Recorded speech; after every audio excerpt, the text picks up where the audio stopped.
Yeah, sometimes it does. Okay. Welcome to the Fitness Oracle, where we have real conversations with real people just like you, with real stories just like yours. And this is one of their stories. I am your host, John Katsalvos. My guest today is Daria Albers from the Mindful Athlete Program. She is a former professional kickboxer with a degree in physiotherapy and psychology.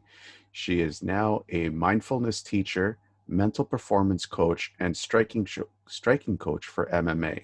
She is also the founder of the Mindful Athlete Program. Daria, welcome to the show. Thank you very much, John. I'm excited to be here for our conversation. I'm happy for you to be on here. So, how was your last fight? How was my last fight, or when was my last fight? It's How so was how was the last fight that you had with your last fighter? so. We're going right into the topic. My last fight was actually where I felt good until I started to cut the weight, and it was 5 years ago. I'm 36 now, so I was 31 by then. But yeah, I had quite an amount of fights, and I cut down too much over my career. And later in my career, it got harder and harder and harder. So my last fight was I lost it on points, so it was okay. It was a tournament. It was one of the biggest tournaments in the world in the Netherlands in K1, so all good. But I delivered maybe 30% because my body was so drained. So weight cut issues and general issue for all fighters. Yeah. Yeah. Um, Yesterday, you actually posted a very interesting video on Facebook on mindset and change. Mm. So, how's that actually going for you? And what's the difference between mindset and brain function? So, like, so that, oh man, we're going deep because, there are different people will tell you different things, right, about the brain and mind. There's a lot of neuroscientists will say we don't make a difference even between brain and mind, which I agree to. And then also people who are maybe more into spiritual practices or into Buddhist philosophy, they would say there is a difference between the brain and mind. And I would say that's right. So I agree to both. And I think it's kind of both, and we don't know, right? So, but in general, we know that structural changes in the brain will change your mind, your mindset, but also when you change your mind, right, your thought, you're voluntarily, deliberately changing your thoughts and your emotions. With that you change your mind, with that you change your brain structures, right? So it's both, and I think it's always like physiology and what we do with it, right? Yeah, So yeah. yeah. Um, as a fighter, how would you mentally prepare yourself for a fight? That depends very much of the personality you have, the character you have, your story. And I think that's what actually a lot people don't understand, right? That's like yeah, I'm the founder of the Mindful Athlete Program. I'm a mental performance coach. That's exactly the hard part, but also the exciting part in my work. That you can't, there's no recipe in English. It's a recipe, right? For like, you can't cook the right recipe. Like, everybody has his own. And but in general, it's always mind, body, spirit, right? So you prepare your body. You need to have your techniques, your strategy, right? Your strength, everything, your nutrition, right? You need to have great spirit, right? A purpose, a meaning, and yeah, your mind, right? So it's those three things, always like this triangle. And then yeah, it depends really. Cool, cool. As a coach, how would you help a fighter mentally prepare? Because I know we had a conversation earlier before where uh, the the current fighter that you coached, who's the retaining champion right now, was Mm-hmm. having a little bit of a thing. I'm not. Let's not name any names because I don't Yes, want exactly. to name any names, You'd and be let's mad just. at me, maybe you'd be I think mad. he's going to get mad at you, and I don't want anybody getting mad at anybody right now. So, Exactly. how would you like help um, a fighter? Because you and I both know that it's really stressful going into a competition knowing that you're going to really get your head pounded by the other guy or girl on the other side. So Mm-hmm. as a coach, what would some of the tips and tricks that you would use to help them maintain that mental acuity to uh, keep going? Hmm. I mean, for example, this fighter, right? The current champion.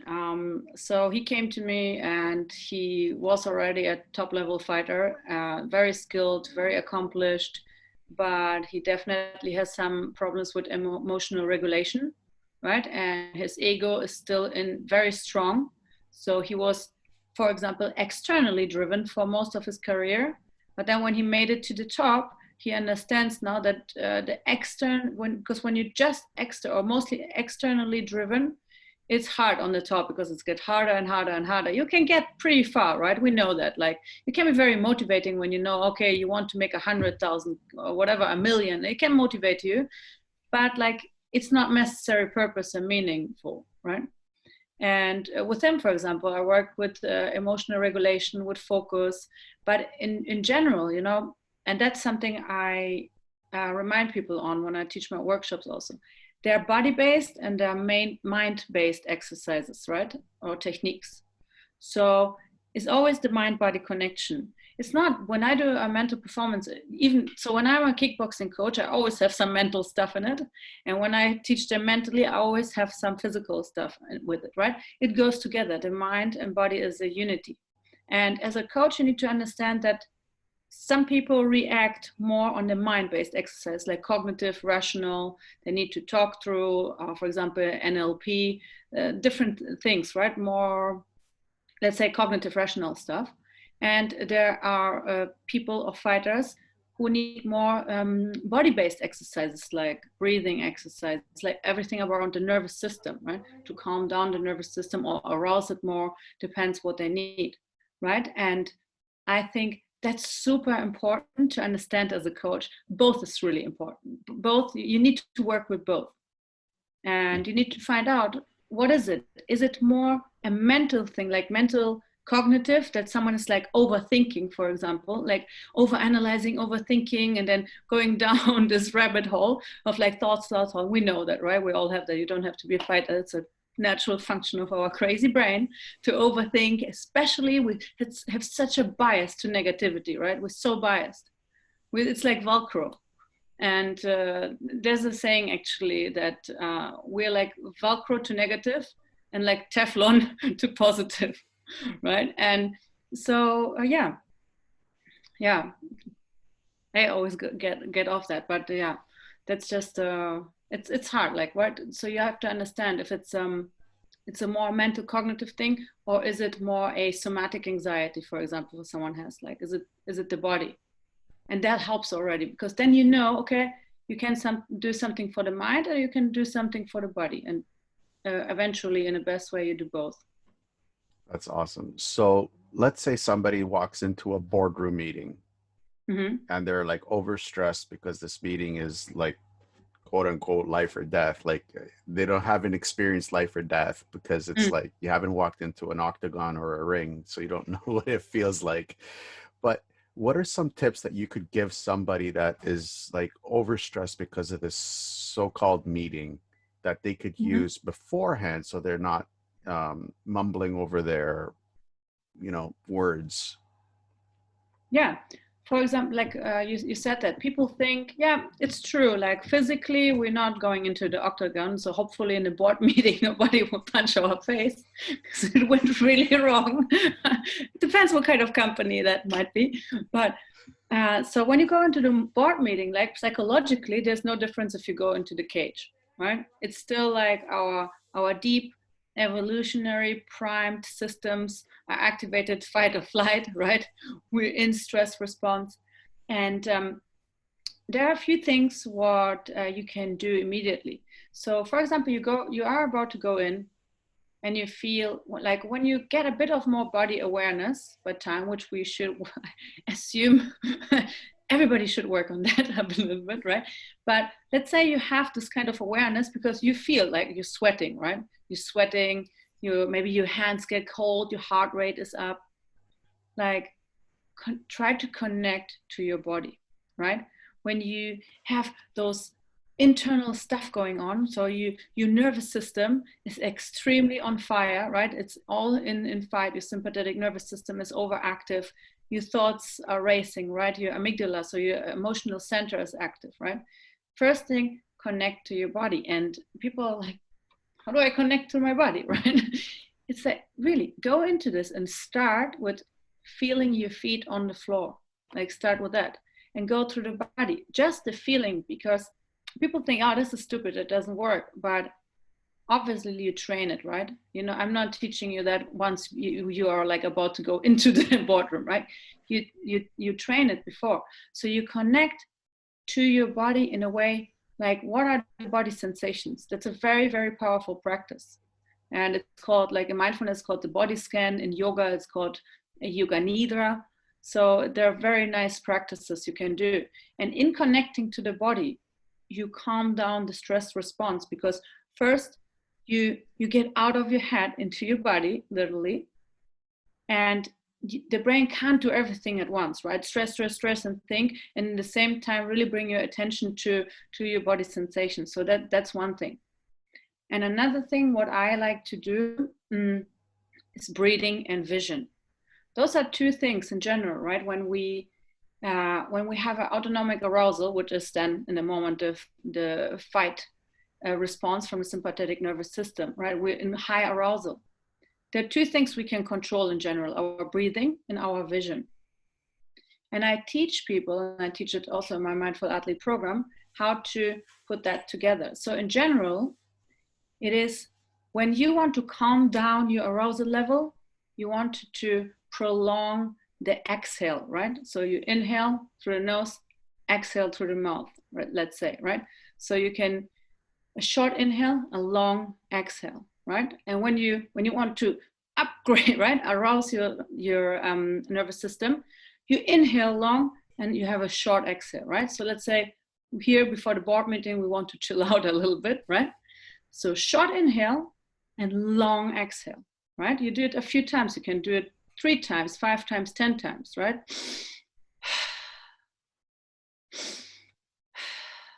Long, right?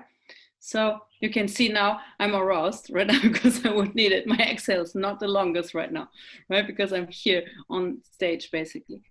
But that already itself works very well. But additionally, we can use our eyes. So we have two different functions in general. We have the central vision and the peripheral vision, right? 2 functions. We have more functions, but let's keep it easy for now. So when we are in fight, like really in the sympathetic nervous activation, we all about center vision, because when we were still in caves, right? When we were about to fight, we needed to find the focus. When everything is blurry, nothing, right? We get the tunnel vision basically. So, and when you are in this, about to go into the sport meeting, that's what you feel then, right? You're like completely in fight or flight. You're so in this tunnel vision, you don't see anything else. It's just the people, oh my God, and you can't even focus on anything else, right? You can activate your peripheral vision. With that activation, so you can actually have we call it also a soft gaze. So you find something to look at in front of you, like a few meters in front of you, but you activate peripheral vision, so you want to see the sides, right? You can wiggle the fingers, you can move your fingers around, like to really activate. And with that, right, the peripheral vision activation and the long exhale, it will help you very well in 1 minute, 2 minutes, and you can calm down your nervous system. It was a long explanation. No, sorry for that. No, I think that was perfect, because that's exactly what we teach in Sistema. Like if we actually teach connecting, which we're going to get into, connecting the mind body, but we do it through breathing. So you're connecting your body with your movements, you're breathing with your movements. So it's really interesting. So that was a perfect explanation. What actually got you? We're shifting gears a little bit. We'll come back to this a little bit later, but we're just going to shift gears a little bit here. What got you into martial arts in the first place?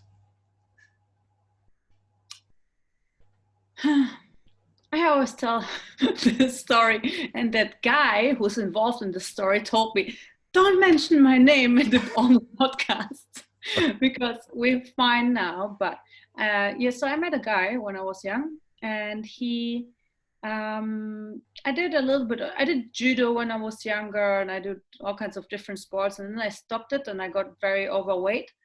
And I started dating that guy, and he basically told me one day after we dated, and you know how it is when you're young, you think that's the prince, you will marry him. This is the boy of my life. I planned already my whole life, right? I was really in love.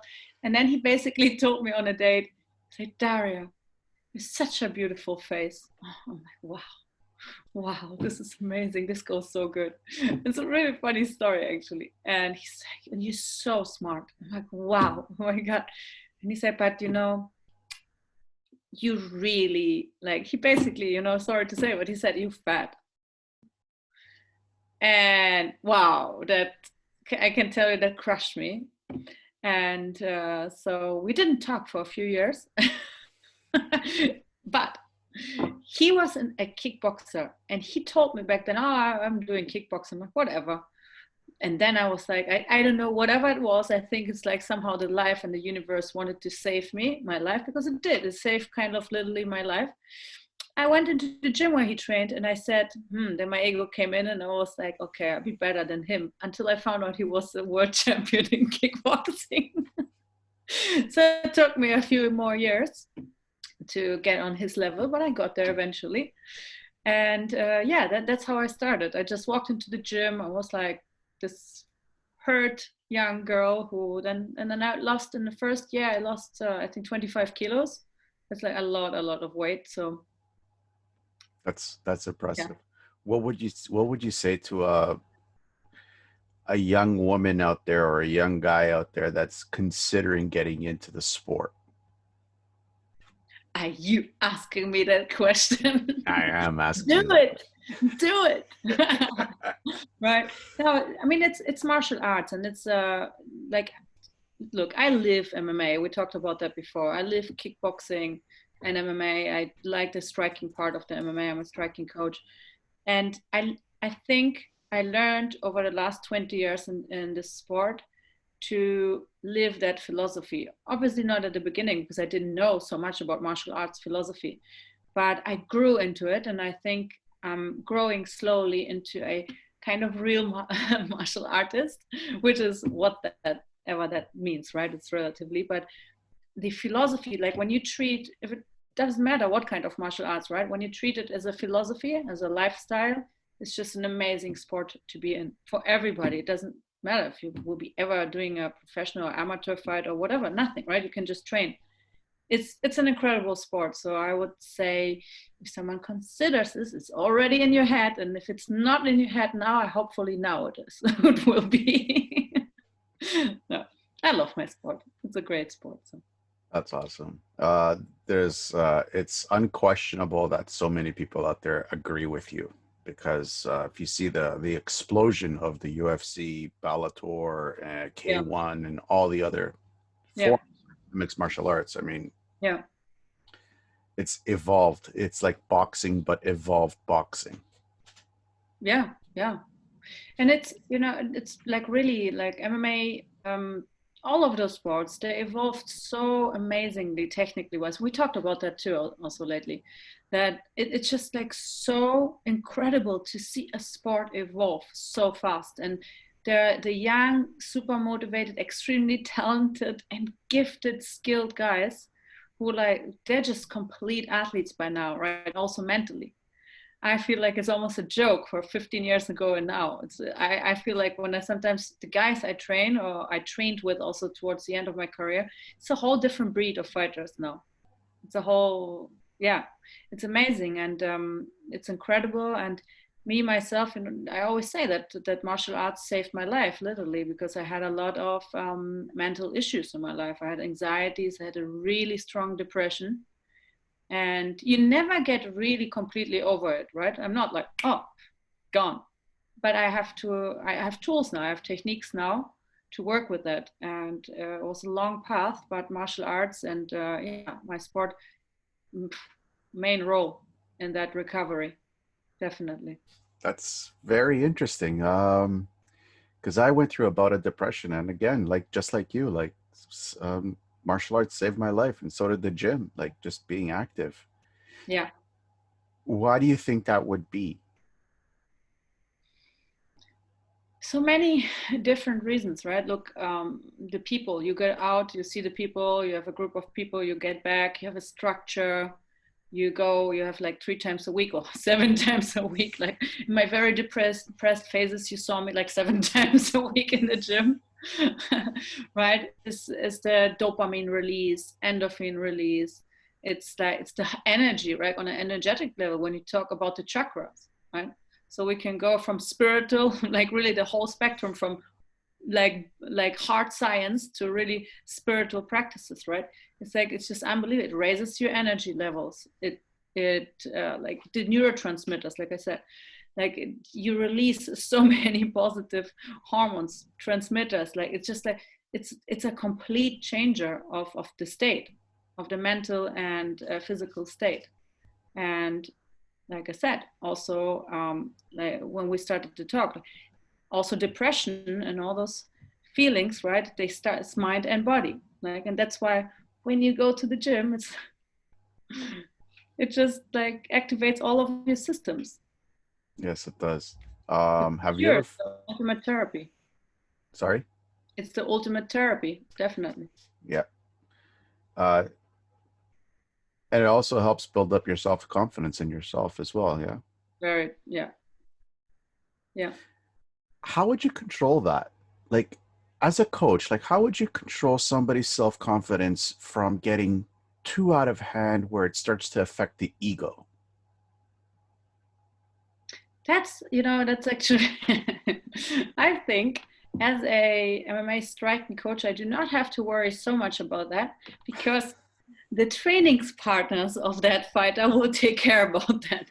Right? That's a good thing when you have a sport, right? When you go, like when my boys spar, right? When they spar really hard, there's no place for ego. There's yes, at the beginning you might have, and some fighters even like until like when they're top level, even the UFC fighters, some have more ego, some have less ego, right? So there will be always like some differences in the guys, but or the girls. But in general, that's a very humbling sport. Like fighting sport, when you get punched and kicked in the face, elbowed in the face, kneed in the face, or in the ribs, or whatever, it's just itself very humbling. And so sooner or later, like physically, right? But then also mentally, because that's a sport where you always will meet someone who's better, stronger, faster. Like that's just such a natural thing. I don't actually have to talk with my guys too much. Like they don't have like the current champion might have a little bit of an issue with that, but it brought him there, right? It brought him to one of the top level Polish fighters, and really great. But he's now changing too. He's doing the transition to find more meaning, more purpose, or a different kind of meaning uh, in his fighter identity, right? But I think that's not the problem. It's more the other way that the young fighters right now too less confidence, like, and it's not too humble. It's just really like lost because they grow up in a world where everything is kind of crazy. So yeah, it's more the other way. Oh, I have to build them up. okay, cool. We have a way, um, always like we have this one place in Russia that we go to in Sistema. The guy who like quote unquote invented Sistema, Michael Radko, Mm-hmm. he humbles you really fast.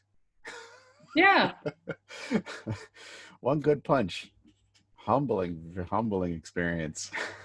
yeah, Have you yeah. ever felt like quitting?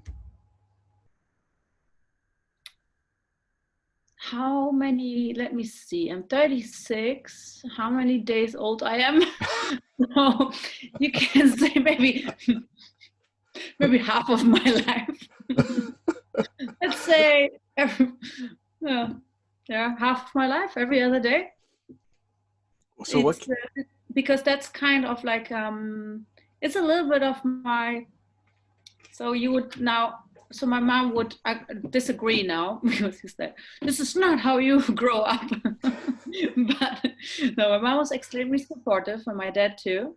So because like when you're not confident or when you feel like you quit, when people say you don't have the champions mentality, right? I learned to have it, but it was a long way. I didn't have it by nature, and I struggled for the first 20 years of my life so strongly, and I still like, it's the same with the depression or the anxiety. It's mostly, it doesn't go away, right? It's part of your personality.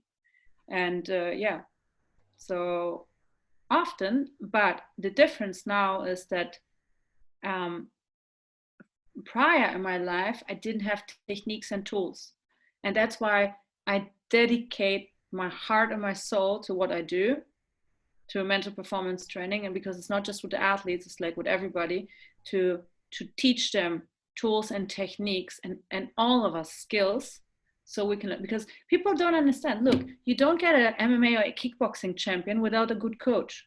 Why do you expect to be a champion in your mindset without a coach, right? Without the tools, with the skills. When you go to train, when you go to do strength training, you usually, if you don't know anything about that, you get a trainer. And because you have to learn the skills, we're not born with some skills. We're born, yeah, we're born with an amazing brain and body. So we have already like the tools, great tools, but then we need to learn some more skills, right? So yeah. What keeps you going? Like, I mean, like most people will be like, well, you know what, like, what's the point of all this? I mean, it's happened to me, like you said, like it happens almost on every other day. Yeah, yeah, especially when you do new things, right, out of your comfort zone. Yeah. And but even like, it's actually not totally right, because sometimes when you're in this mindset really like, oh, I don't want, like I want to quit, it's also because you lack a meaning or purpose, right? So it can be because you do all the time new things and you're overwhelmed by that. I'm like that, for example, by nature. Ooh, when you throw me on new things, like we talk about technology, for example, oh my goodness, it freaks me out, like all the new things I have to do right now. And because I'm learning a lot about technology. And so yes, but then on the other hand, it's like when you have no meaning, no purpose in your life, nothing to live up to, the northern star, of course you feel like quitting every day, because there's just nothing to get up to. But I think that, and here comes neuroplasticity, right? We can change our brain step by step, right? We can rewire our brain. And we need to understand that. Like 10 years ago, 15 years ago, we didn't even think about that in science, but now we know, right? And it's in general like that, that around until 25, our brain almost learns passively, right? You just expose to something and learns it, okay. But after this, it changes, and you need to put focus, like really strong, like focus and motivation into something to change your brain, right? And that's why it gets so hard when you get older to change your habits. So when you're still in this, let's say, in this quitting habit, it gets a bit harder when we get older.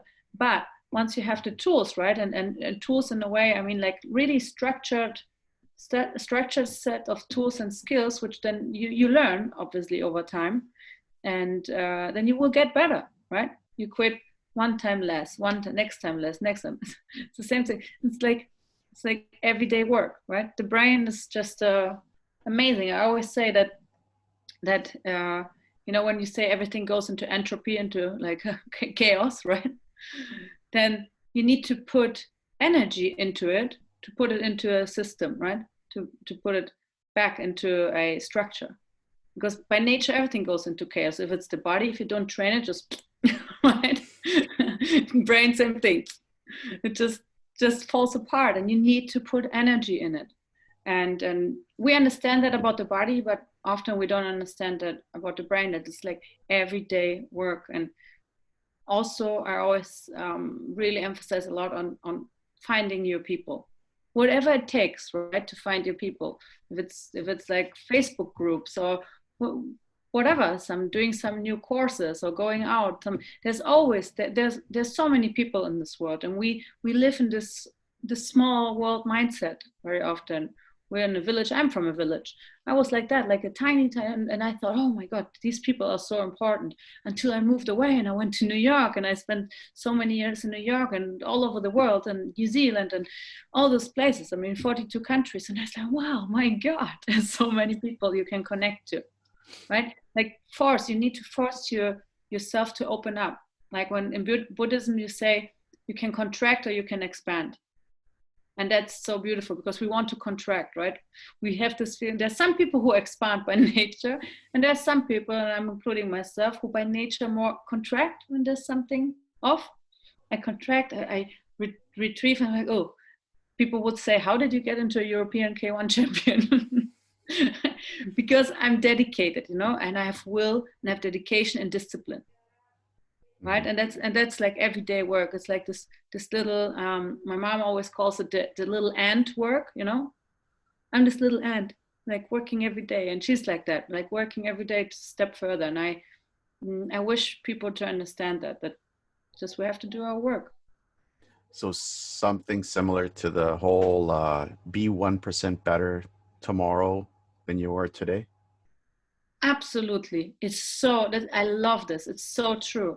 It's exactly, look, 1% is nothing. But then over the days and weeks and months, that's exactly the changes.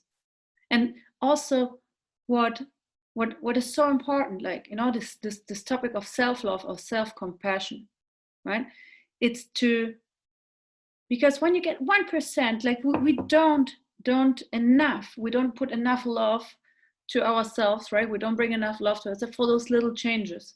We always compare to external, right? To some people on Facebook, some people on Instagram, who some of them are real, some of them not. Doesn't even matter, right? Because it's not us, right? Doesn't even matter.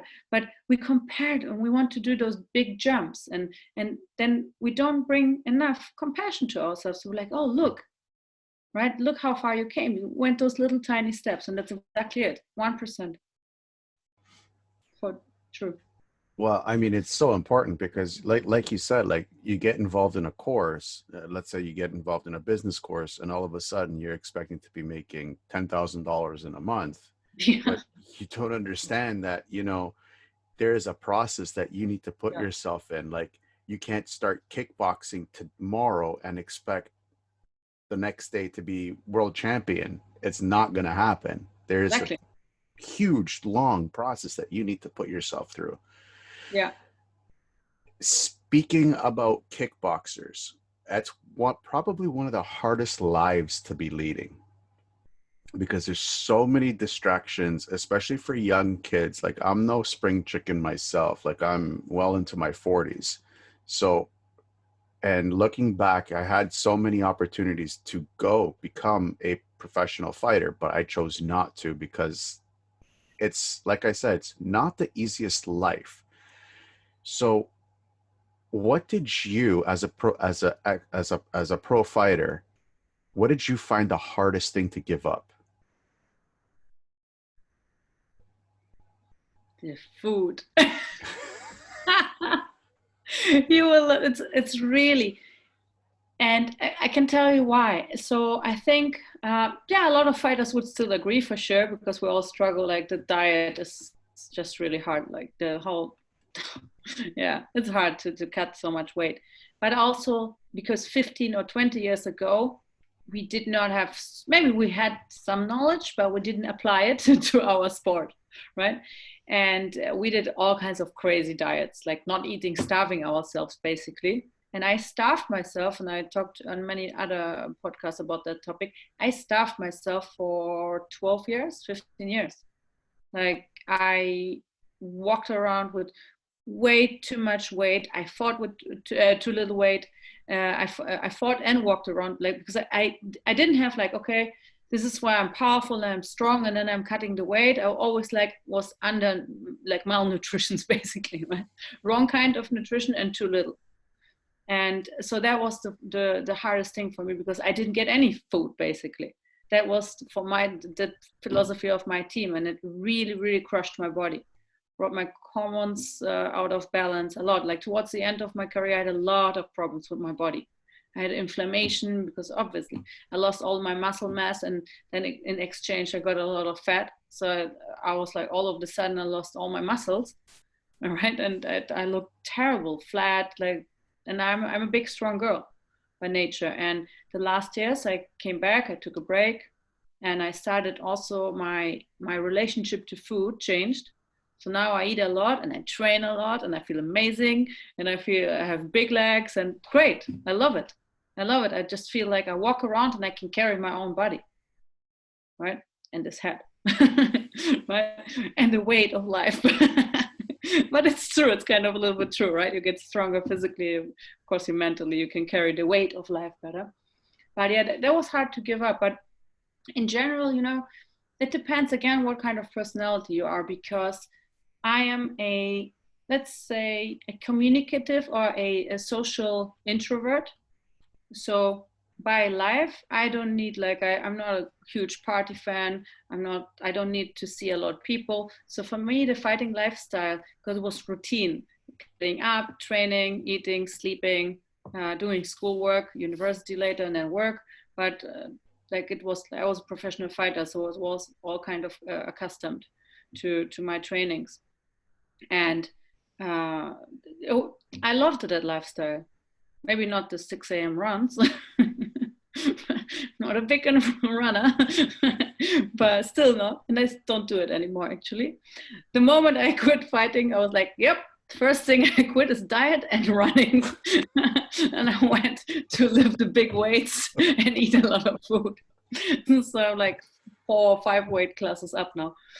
But yeah, but for me it was okay, because I loved that routine, and I loved that I can read my book and go train, and then that's just how I am. I still work the same. I work, I read, I walk my dogs, I go ice bathing, and see my mom, and then go back. I do the same things, and I like that. And for people like me, fighting lifestyle is amazing. So. Yeah, I'm the same. Part of the reason was the food and the diet. I'm like, no, I love food way too much. Yeah. But there are some countries, and I know some people who have actually gone over to Thailand and Mm-hmm. trained in Thailand. And like you said, they actually starve the fighters. Like, I know some places in other parts of the world that if you don't win your fight, you're not eating. Yeah. Yeah. And So that's yeah, we're in the Western world here. We're definitely lucky. We're we're spoiled. we're Yeah. very lucky. And you actually said something about 15 years ago that the fighting world didn't really have the proper knowledge when it came to food and diet. Do you Mhm. think that the supplementation also has a role? And how do you see that has that increased the the capacity for a fighter to be at his or her peak performance? So I'm absolutely not an expert in that, right? That's I think one of the fields I know the least from when it comes to, like, because I'm a skill coach, right? So I'm a kickboxing and striking coach, and I'm a mental performance coach.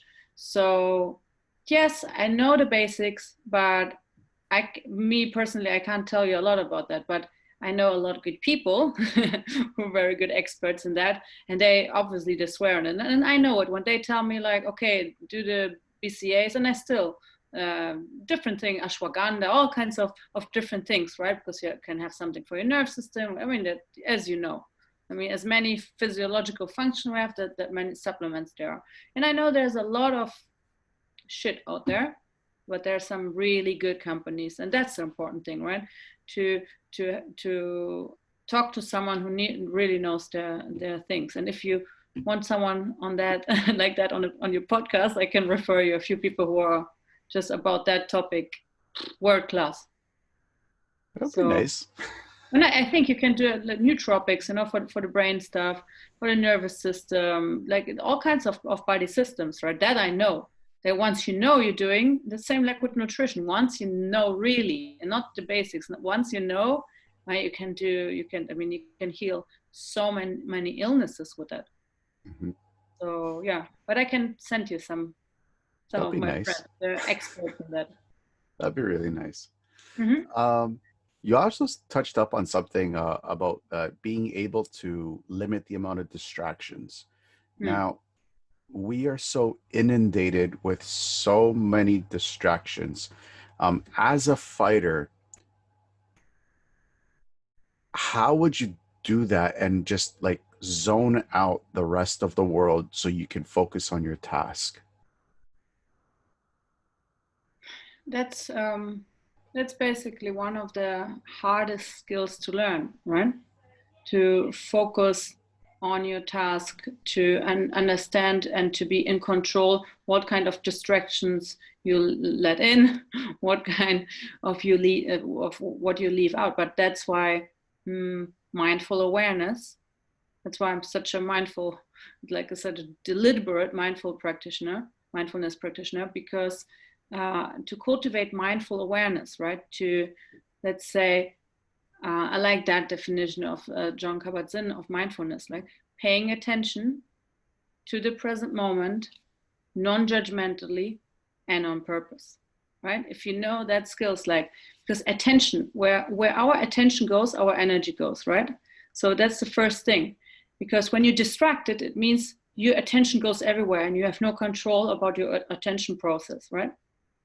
That's one thing, like paying attention, like on purpose, right? So purposely to learn to stay on the task, and that's a skill, right? That means like basically what we do in mindfulness practice, we learn to redirect our attention back on something. We can call it an anchor, for example.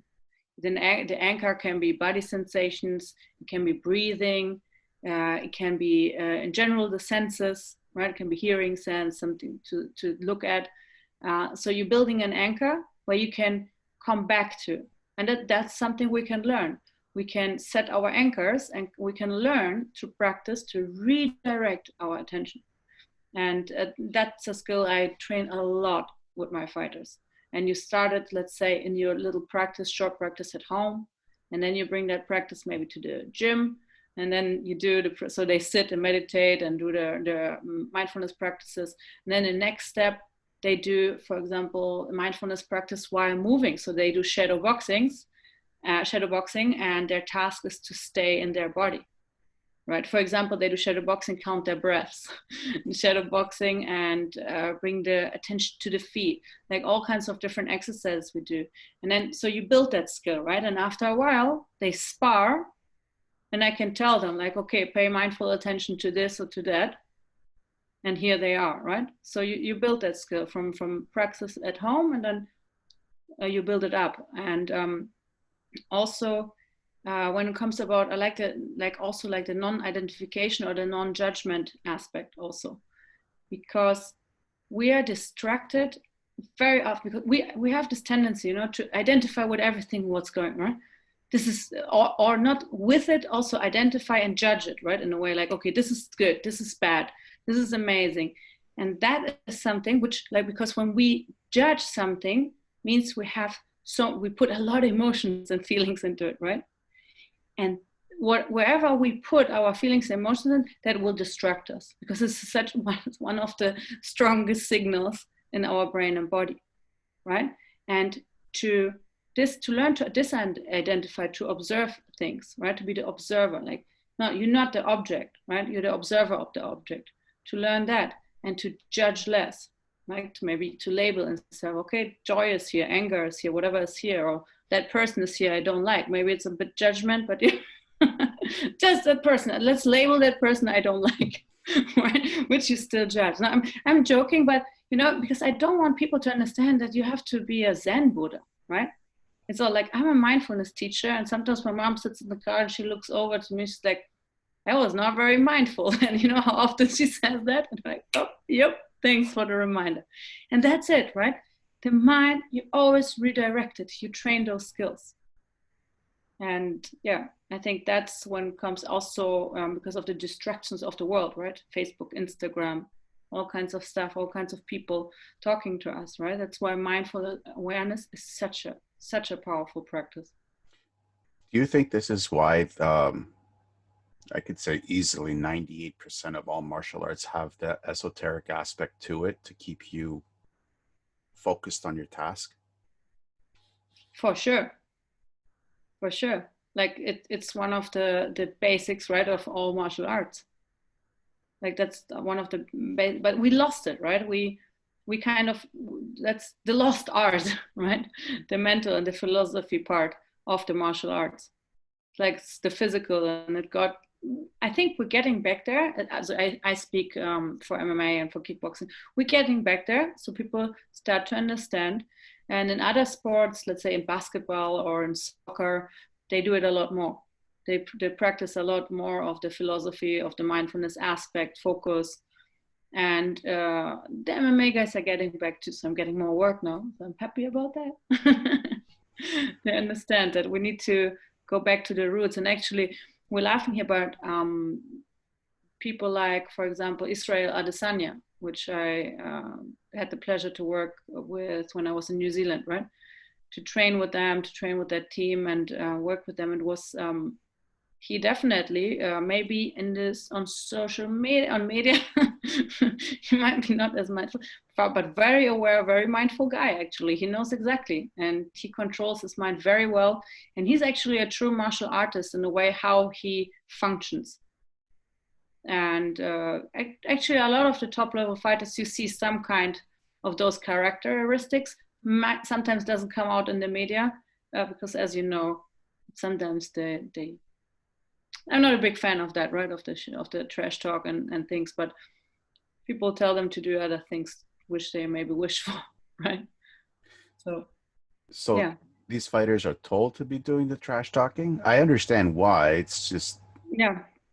I'm not saying here, not that you say that I said Adesanya and the same day he's got told. That's not what I'm saying here. Just to make it clear, because he's absolutely his own boss oh, when it comes to that. I'm not saying that Adesanya is Hmm. telling his fighters. I'm just saying the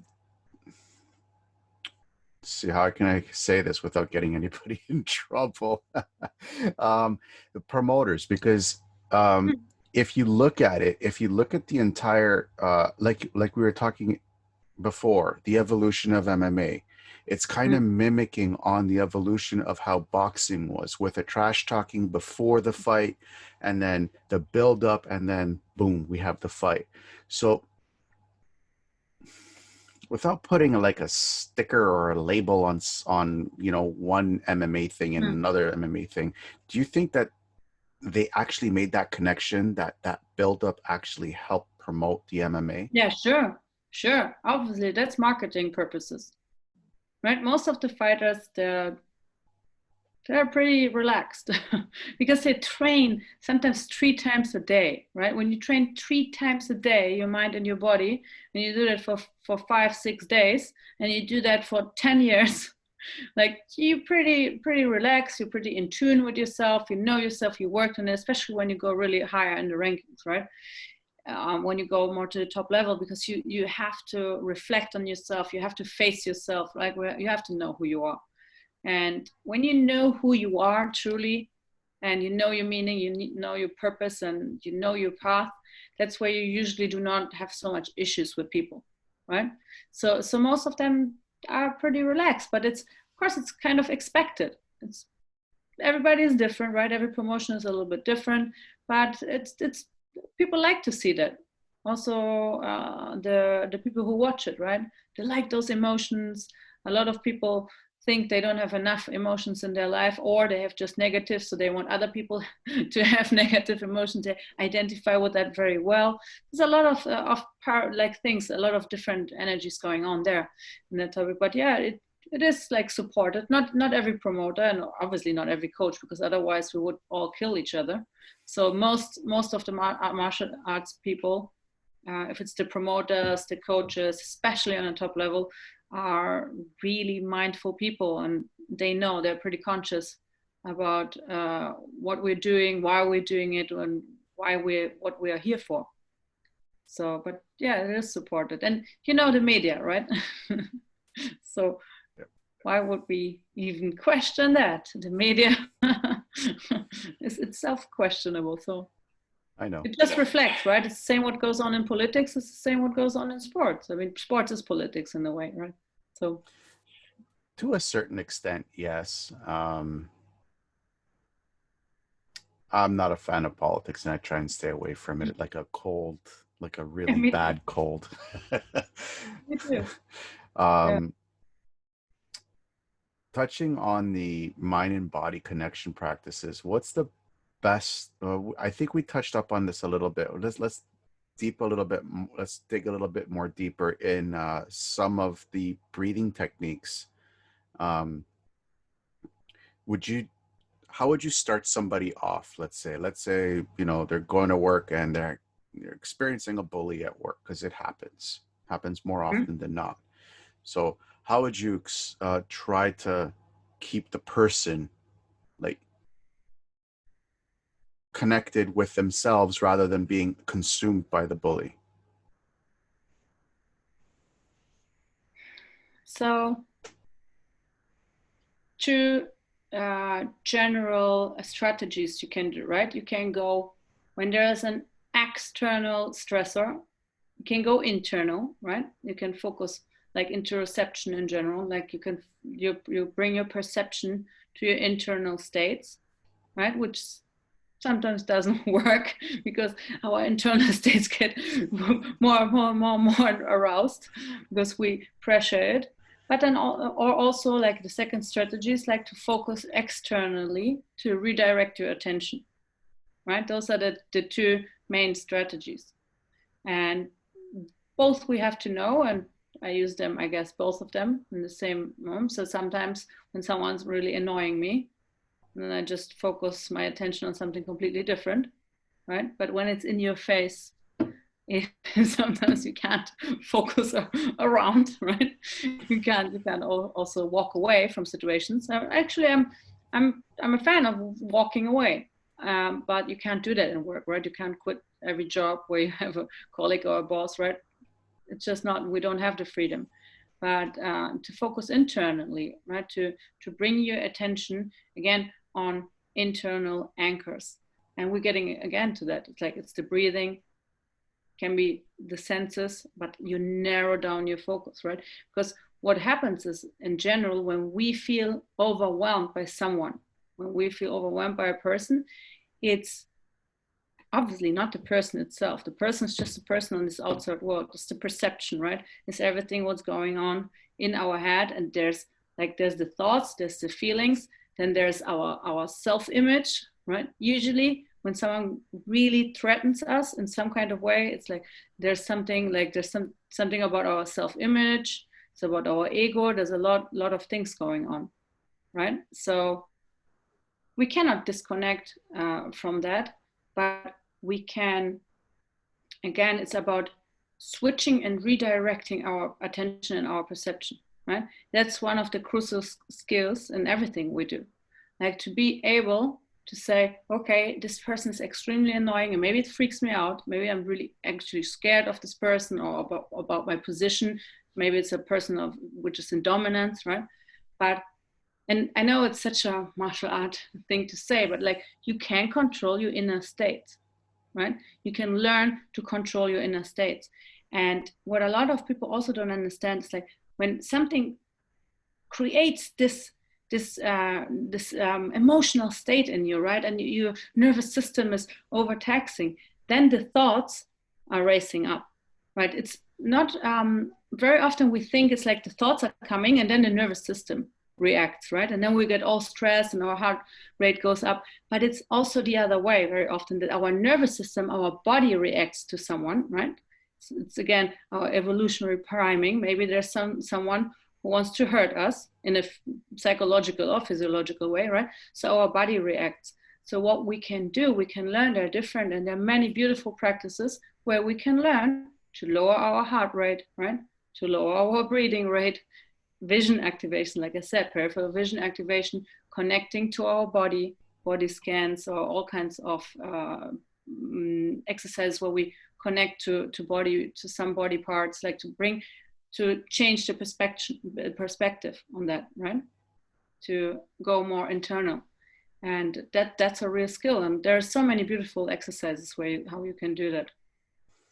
Well, I think it's like completely relevant coming from a martial artist, because you guys are exposed to it repeatedly. Yeah. Like I said before, like there is stuff that goes on in the locker room and even before the locker room that the public doesn't know about. Yeah.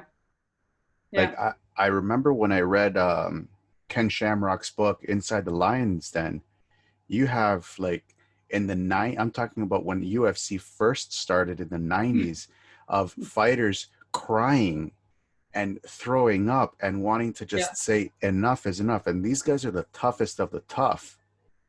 Yeah. And they're like, that's it, I quit. And they wanted to leave, and they would go into the octagon and win their fight. So, but because like you said, like they've consistently been inside that kind of emotion, they kind of know to expect it. Mm-hmm. So what are some of your favorite tools that you would use for somebody in that kind of state of mind? So when, let's say we go back to the locker room, right? When I have a fighter who's like really stressed out and he gets like, maybe he doesn't cry, but he gets very quiet. All of a sudden, this guy who talks a lot the whole day, he gets very quiet. And, you know, we have an eye on this guy. When he gets more quiet, they get smaller and smaller and smaller, like physically, really, right? Cringe. And when you see that, there are, again, two strategies you can do. Or you go internally, so breathing techniques, right? You focus on the breathing. You do some relaxation. You can do some yoga moves. You can do yoga and breathing. You talked about that, like movement and breathing. Such a powerful tool, right? To bring it together, synchronize your body.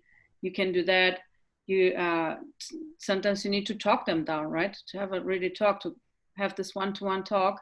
And in that moment, you have to be like the mom.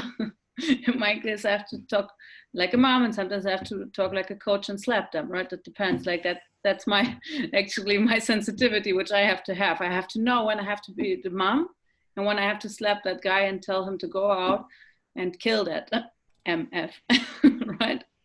That's just part. That's the beauty of my work. It's just like it's so diverse. But yeah, so you can go internal, and again, there's the vision exercises, there's the breathing exercises, there's all kinds of yoga exercises, all kinds of those things. But then also, and don't underestimate it, and I call it shake with it exercise. That's actually one of my exercises in my MAP program. Don't underestimate this thing, go with the flow. So when your nerves, right, when you get really anxious, and I tell that also people, for example, my clients who are in business, who are about to go into the board meetings. Sometimes, yes, it's good to go internal and try to lower your breathing rate, to lower your heart rate, everything good. But there are moments where it just doesn't work because it's so much stress, you know, right? It comes up, it gets, your throat gets tight, and like you like, oh my God, you're about to die, right? And then you go up and you shake with it and you flow with it. And that's for the people here. Some of my clients were like, this is effing ridiculous. You want me to what? Like, yeah, I want you to get up and shake the whole body. You know, when you do, there's actually a yoga practice, which I didn't do, but I heard about that, where they do some shaking, the whole body shaking, to get an energy flow going. And that's basically exactly it. So I tell my clients to go up and shake and breathe really hard and shake, because your body is already in this arousal level, right? Your body is already, oh my God, panicking. Maybe it's shut down already, but let's say it didn't shut down yet, right? Still alive, still fighting there, right? And hey, you get up and you do something. And even when you're in your suit or in your dress and you kick off your shoes, right? You kick off your high heels and you shake. You go to a room, so you can do it in the restroom. You shake with it. Shake, because what it will do, it's like when our internal state, our arousal level is so high, our brain needs to understand why it is like this. So when you sit still and inside there's a whole thunderstorm going on, your brain will make up even more thoughts about why there's for sure something going on. Why there's for sure some dramatic situation and I'm about to die. For sure, I could see that coming. I knew it. That guy looked so mean and he will come for me, right? You know your brain. I think it could be that on the other side, that guy thinks like, oh, this girl's amazing. I really want to hire her, but it doesn't matter. Your brain makes them like the worst person. You know how it is, right? The story. So I know I'm like making so much jokes, but it's kind of exactly like that, right? That the brain talks shit, and it will find, even when your body feels stressed, reacts more, the brain will find something why you should be stressed. So shake with it. It's so simple that it's almost unbelievable. But you go, and people then do it, like the fighters do it. They shake, they do all kinds of crazy movements, and you feel first like you feel so crazy that you sometimes they get it. It can be you get a smile because you feel so crazy about yourself. So you're shifting already the mindset, right? Because you feel so ridiculous. But also, most important, your brain now, because you're moving, your brain knows, aha, yeah, there's a reason why you should be aroused, right? And there's this this understanding between mind and body. The mind knows exactly now when you move, yeah, obviously the heart rate is up. Obviously you sweat. And it's such a simple exercise, but it's a great trick. It's a game changer, actually. That's awesome. That kind of explains why one of the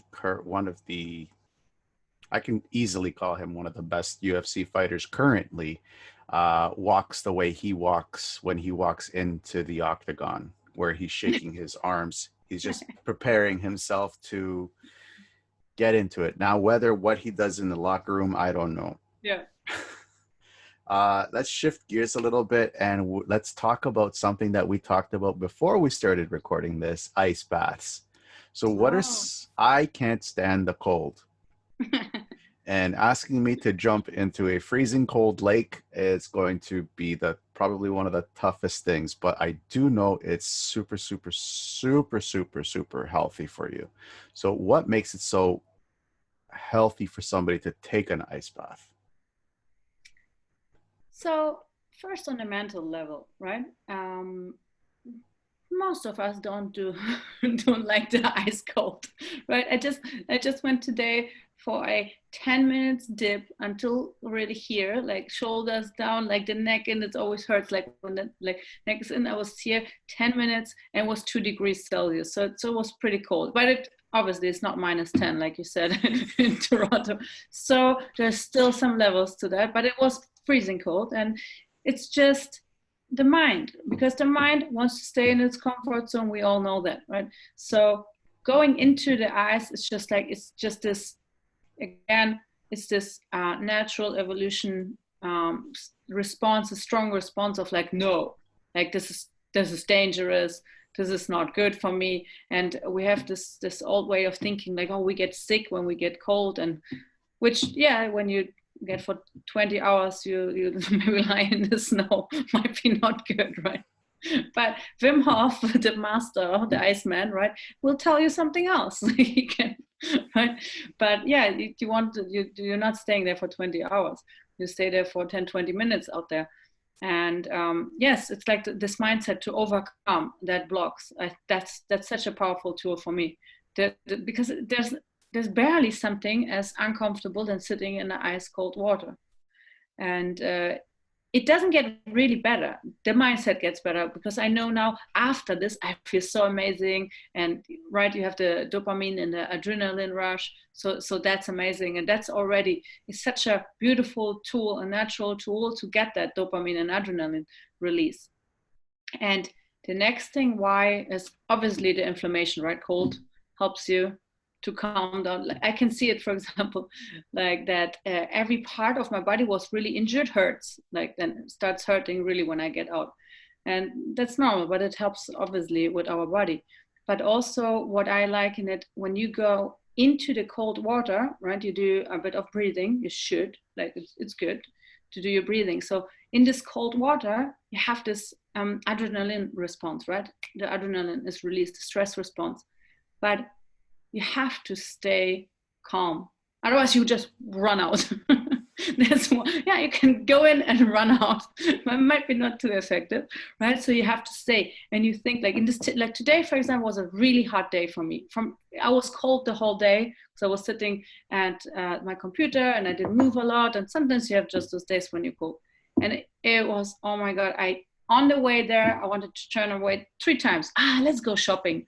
I have to go food shopping and this and that. But obviously I make it. I'm a mental performance coach. I get there, I get to the goal. So I walk into the water, and for 10 minutes, usually, you know, when you go into the water, you get this warm, right after a while, that gets this, the heat wave is coming.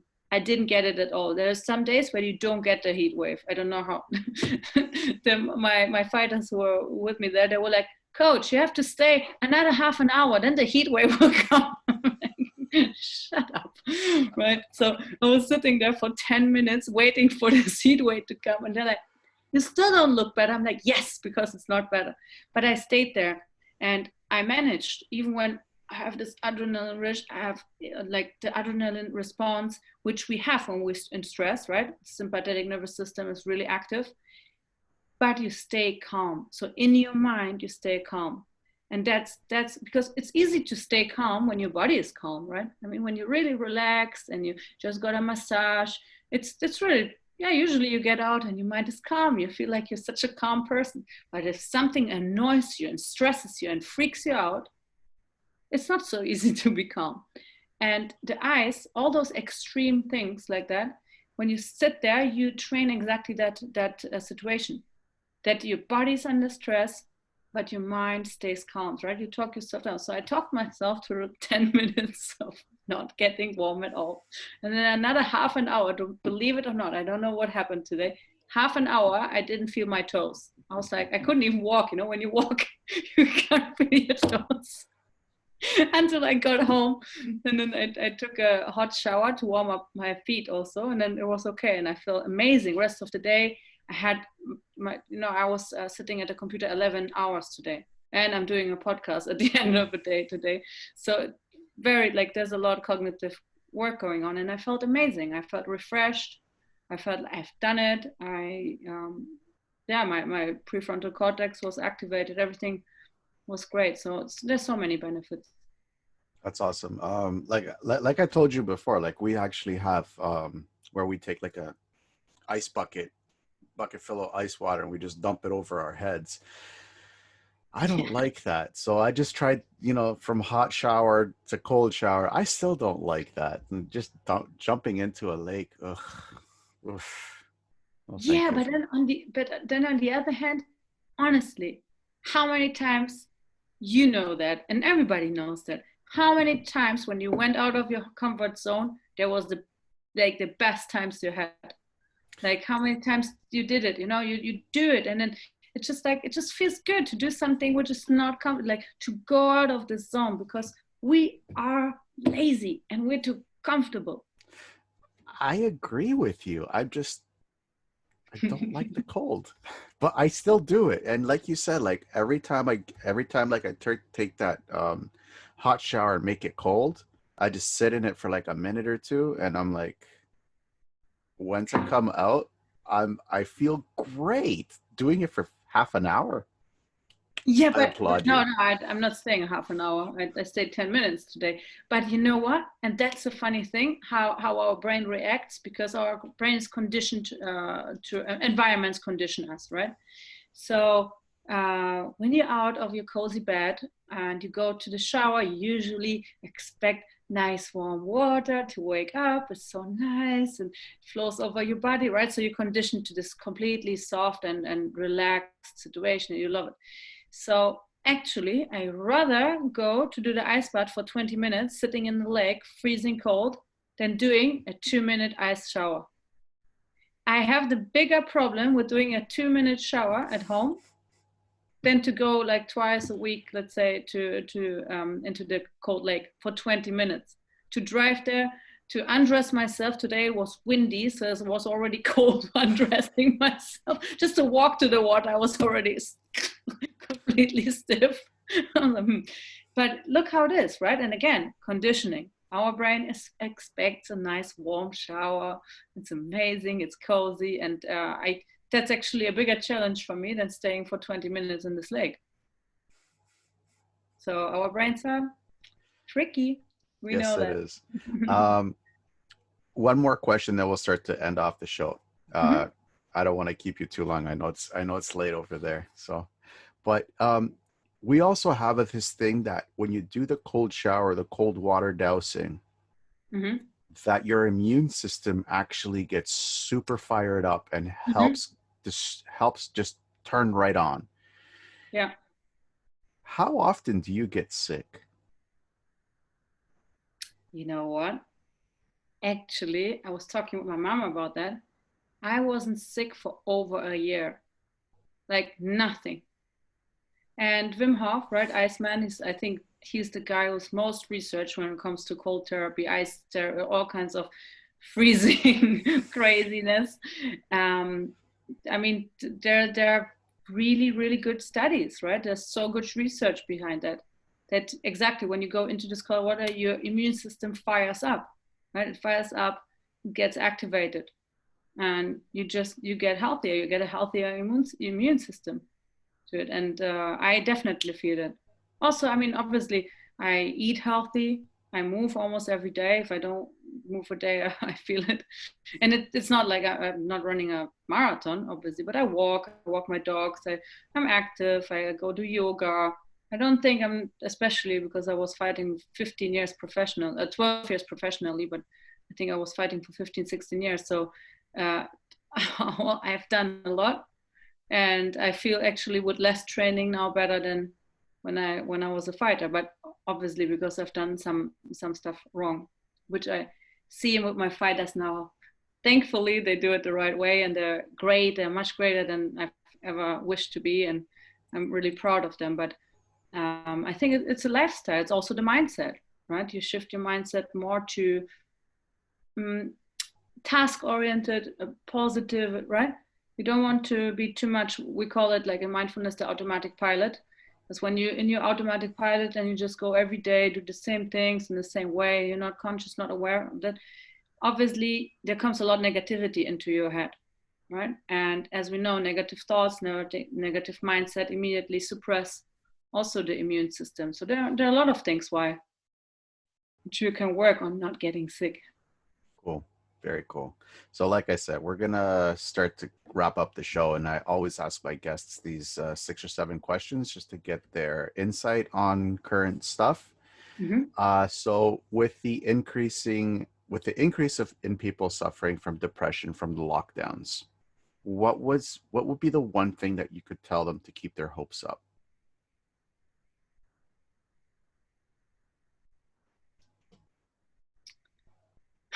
To keep their hopes up, it's actually hard for me to say, because you would say this will pass by, right? We know that there's nothing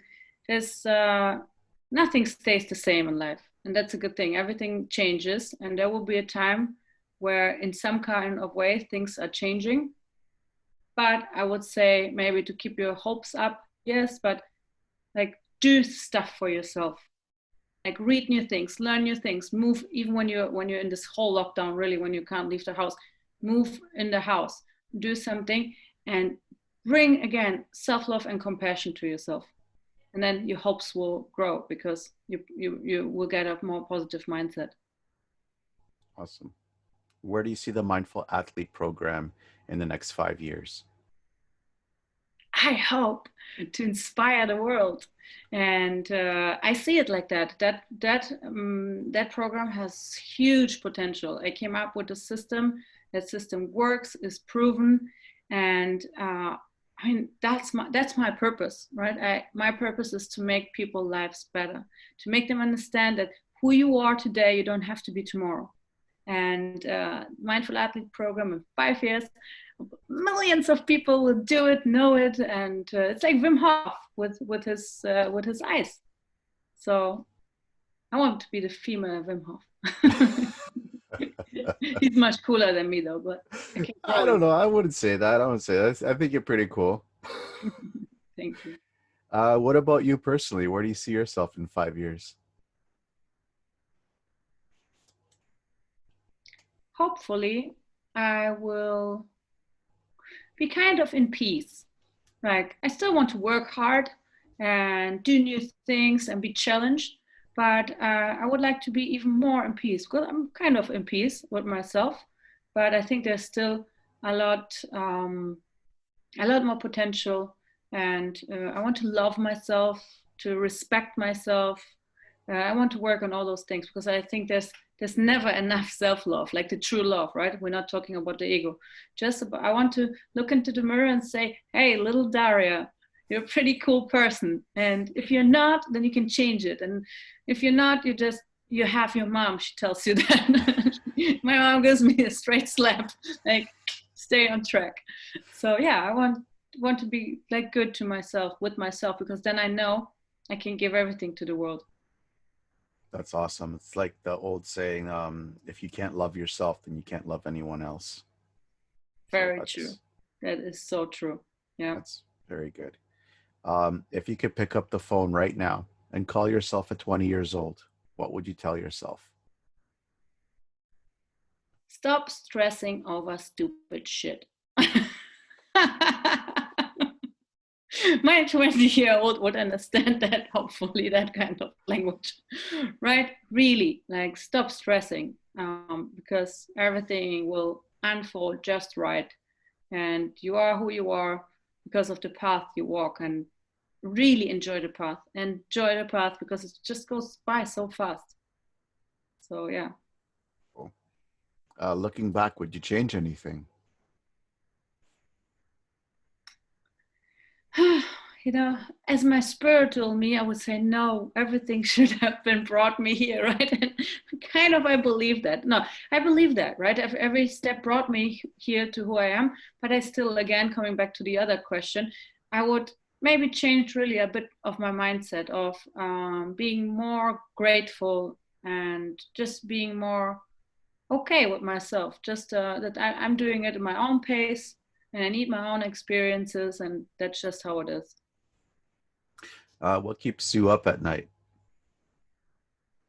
You mean positive or negative? Negative. Because what keeps me positively up is reading research, but negatively, what stresses me at Yeah. night? Um, the world. Like, I feel the world pain quite a lot. I feel it that the world is in pain, and the nature and the animals, and obviously so many humans, and that sometimes keeps me awake at night because I feel it. I kind of feel it deeply in my mind and body and heart. So yeah, that keeps me awake sometimes. Um, I actually I actually heard another interview on another podcast somewhere else, and they asked a similar question like that, and they gave a similar answer, and the guy that explained it was this world is actually might be going into a new age, and what we're experiencing now are the birth pangs of this new world. Hmm. So I'm totally in agreement with you because I have the same issues too with like looking at the world, the state that it's in, and it's like we're killing each other and all this. But I also understand that like these are the birth pangs of a new world. Hmm. So it kind of helps me a little bit more. No, but you're very right. I mean, there's a consciousness shift, right? There's all over the world this huge consciousness shift going on. We're getting more conscious, we're more aware, we're more connected, we understand a bit more how we're all here connected. And definitely, and look, like even when I get sad, obviously, but I think that in that moment, look, how many people we are and how many people live in peace. Like, by that amount of people we are here in this world, is still quite peaceful, right? We could have, like, it could be a whole craziness, a whole yeah, Yeah. it could be much more worse. So I believe definitely in the good in people, and I think we have much more good and bad in us. But yeah, still Uh, keeps me awake sometimes. that's cool. Where can people find more about you? Since my website is still not ready, with the new website, the other one is under construction. So the new website and the Mindful Athlete program, in this newest form, will come up in around 4 weeks.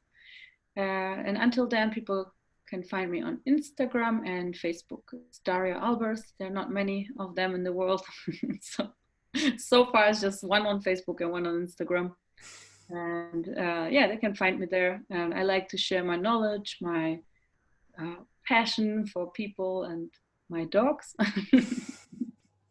and philosophy. So yeah, I like to share that. But in yeah, maybe if people are interested, I invite them in 4 weeks to check out my website and the new program.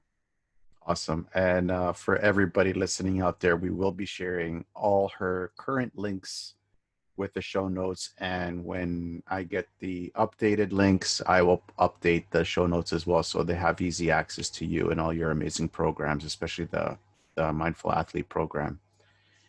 Thank you. Of course. Any final thoughts? Thank you for having me. Thank you for giving me the possibility to share my life experience, some of the things I do, what I believe in. I think it's it's important and it's nice to share. So thank you for this possibility, and I hope that I could bring some value to the people, because it's also really important for me to give people something to think about, to grow, to evolve, to some positivity. That's for me, it's my personal mission. So I hope people get out something of that. Well, Daria, thank you so much for being on the show. I really appreciate everything that you do. Um, it's a great honor to have you on my show as well. For like a guy who's been in martial arts is pretty much his entire life. It's really important to for people to understand the hardships that especially professional fighters go through. They just see the end result. They don't see everything else that goes behind it, and Yeah, it's super important to see all the struggles that go with becoming that final product. So I appreciate you for doing all the hard work that you do, and for thank you. being on this show. Thank you very much. Going through hard times is just a test. What you need to know is that when you get out of whatever you're going through, you will be stronger than ever before, and you don't need to go through it alone. Always know that you are not alone. Stay tuned for more real people with amazing stories just like yours. Until then, to everyone out there listening, I wish you a good morning, a good afternoon, or a good night wherever you may be in this crazy world.